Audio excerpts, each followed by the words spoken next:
ایک مرتبہ ایک شخص سونوں کی اشرفیوں سے بھری ہوئی تھیلی لیے کہیں جا رہا تھا۔ راستے میں اچانک بے دہانی میں اس کے ہاتھ سے وہ تھیلی گر گئی۔ کچھ دیر میں اس کو احساس ہوا کہ اس کے سونوں سے بھری ہوئی اشرفیوں کی تھیلی کہیں گر گئی ہے۔ بڑا پریشان ہوا اور اس پریشانی کے عالم میں وہ ادھر ادھر اس تھیلی کو تلاش کرنے لگا، ڈھونڈنے لگا، کبھی اس گلی تو کبھی اس گلی، کبھی اس چورایا تو کبھی اس چورایا، کبھی دکاندار کے کسی کے پاس جا کر پوچھتا، کیا تم نے کوئی تھیلی دیکھی ہے؟ کیا تم نے کوئی تھیلی دیکھی ہے؟ کیا تمہیں کوئی تھیلی ملی ہے؟ لوگوں نے لا علمی کا اظہار کیا۔ اس پریشانی کے عالم میں وہ شخص مایوس ہو کر ایک جگہ بیٹھ گیا کہ اب میرا کیا بنے گا؟ میری زندگی بھر کی جمع پونجی تھی وہ سونے کی اشرفیاں، وہ سونے کے سکے۔ اب جو ہی وہ بیٹھا ہوا سوچ رہا تھا تو ایک چھوٹی سی بچی اس کے پاس آئی اور کہنے لگی، کیا یہ وہ تھیلی ہے جسے آپ ڈھونڈ رہے تھے؟ جب اس شخص نے وہ تھیلی دیکھی تو پہچان گیا اور اس بچے سے وہ تھیلی لی اور اپنی سونے کی اشرفیہ یا سونے کے سکے تھے وہ گننے لگا، اور اس نے گنے کہ 30 سکے سونے کے اس کے پاس اس تھیلی میں موجود تھے۔ بڑا خوش ہوا۔ اب بجائے اس کے کہ وہ خوش ہو کر اس بچی کو کچھ دیتا یا اس کا کم از کم شکریہ ہی ادا کرتا، اس شخص کے دل میں لالچ پیدا ہوا اور اس نے اس بچی پر الزام لگا دیا کہ میری اس تھیلی میں 40 سونے کے سکے تھے، جبکہ اس میں 30 سونے کے سکے نکلے ہیں اور 10 سونے کے سکے غائب ہیں، لہذا تم نے ہی وہ سونے کے 10 سکے چرائے ہیں، بتاؤ وہ سکے کہاں ہیں؟ مجھے میرے سکے چاہیے۔ وہ بچی رونے لگی اور کہنے لگی کہ میرے پاس کوئی سونے کے سکے موجود نہیں ہیں، جس طرح تھیلی ملی تھی میں نے آپ کو دے دی ہے اور گنتی کے مطابق آپ کے پاس یہ 30 سکے ہیں۔ اس شخص کے دل میں لالچ تھا کہ جب میں ان پر دباؤ ڈالوں گا، زور ڈالوں گا، تو اس کے ماں باپ مجھے 10 سونے کے سکے دیں گے، تو لہٰذا اس نے کہا کہ اگر تم نے مجھے میرے 10 سونے کے سکے مزید نہ دیے تو میں تمہیں عدالت لے جاؤں گا اور تمہیں سزا ہوگی۔ مگر وہ بچی یہی کہتی کہ میرے پاس سونے کے سکے نہیں ہیں اور میں نے کوئی سکے نہیں چرائے۔ وہ اس بچی کو لے کر عدالت پہنچ گیا اور پھر سارا معاملہ وہاں پر جج کو سنایا گیا۔ جج نے جب پورا واقعہ سنا تو سمجھ گیا۔ جج نے کہا اس شخص سے، لالچی شخص سے، کہ تمہاری تھیلی میں سونے کے کتنے سکے تھے؟ اس لالچی شخص نے کہا کہ میری تھیلی میں 40 سونے کے سکے تھے۔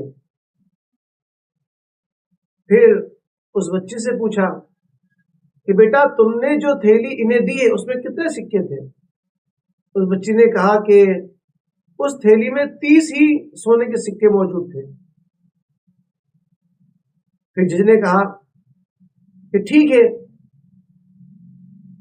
یہ 30 سونے کے سکوں والی تھیلی عدالت میں جمع کرا دی جائے، کیونکہ یہ 30 سونے کے سکوں والی تھیلی تمہاری نہیں بلکہ کسی اور کی ہے، اور تم اپنی درخواست، اپنی کلیم جو ہے وہ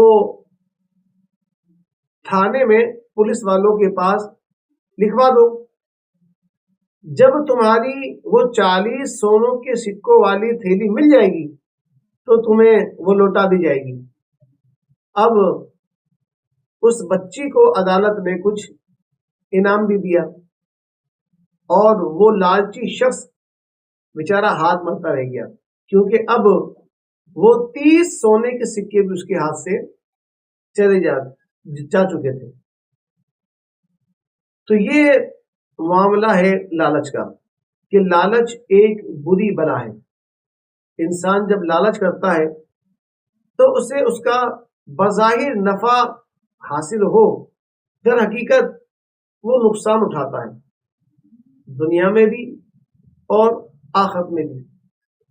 لالچ اتنی بری بلا ہے کہ نبی کریم صلی اللہ تعالی علیہ وآلہ وسلم کی حدیث مبارکہ ہے ترمذی شریف میں کہ دو بھوکے بھیڑیے، اگر ان دو بھوکے بھیڑیوں کو بکریوں کے ریوڑ میں چھوڑ دیا جائے تو وہ اتنا نقصان نہیں پہنچاتے جتنا کہ مال اور مرتبے کا لالچ انسان کے دین کو نقصان پہنچاتا ہے۔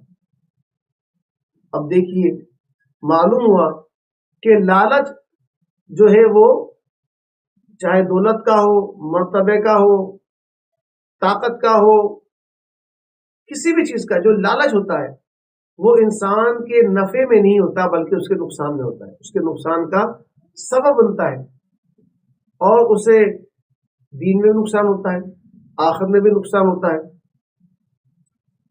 انسان لالچ ہی کی وجہ سے ملاوٹ کرتا ہے، دھوکہ دیتا ہے اور دوسروں کو نقصان پہنچانے کی کوشش کرتا ہے تاکہ مجھے نفع ہو، مجھے فائدہ ہو، میرے لیے بہتر ہو۔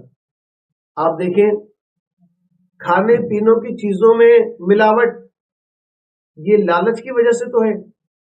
دوائیاں جو کہ جان بچانے کے لیے ہوتی ہیں ان میں ملاوٹ، ان میں جعلی چیزیں، جعلی ادوائیاں، اور یہ لالچ ہی کی وجہ سے تو ہے۔ کسی کی جان جاتی ہے جائے لیکن مجھے مال ملنا چاہیے۔ اسی طرح کوئی بیچارہ پورا مہینہ کام کاج کر کے، محنت مشقت کر کے اپنی تنخواہ لے کر جاتا ہے اور ڈکیت ڈاکو وغیرہ اسے چھین لیتے ہیں، یا اپنے عہدے کے بلبوتے پر اس پر قابض ہو جاتے ہیں۔ اب وہ کتنی بد دعائیں دے گا اور پورا مہینہ، اگلے دن جو ہیں وہ ایام کس پریشانی میں گزارے گا اس کا انہیں احساس نہیں ہوتا۔ کسی کے مال کو ہڑپ لینا، کسی کی جائیداد کو ہڑپ لینا، یہ سب لالچ کی وجہ سے۔ تو لالچ سے بچنا ضروری ہے، ورنہ آخرت میں بھی لالچ کی وجہ سے ذلت اور رسوائی مقدر بنے گی۔ اللہ تبارک و تعالی ہمیں لالچ سے بچنے کی توفیق عطا فرمائے اور نیکیوں کا حریص بنائے، یعنی نیکیاں کرنے کا حریص بنائے، اور اللہ تبارک و تعالی ہمیں اپنی رضا اور خوشنودی والے کام کرنے کی توفیق عطا فرمائے۔ ہم سب کا خاتمہ بالخیر ایمان کا فرمائے، آمین بجاہ نبی الامین صلی اللہ تعالی علیہ وآلہ وسلم۔